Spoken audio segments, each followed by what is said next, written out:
Hello! In this video I will show you how to install Microsoft Edge browser on HONOR X60 Pro. You have to start by opening your Google Play Store, then click on search bar and type in Edge. Now click search and click install.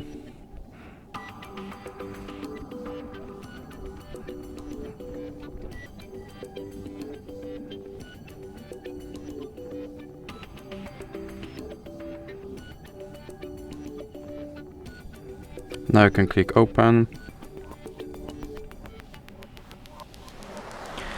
And here you can set this browser as your default browser, or you can click not now. And now you have to confirm your data and privacy settings. And as you can see, my Microsoft Edge is now installed and is ready to use. So that's it for this video. If you liked it, please remember to leave a like and subscribe.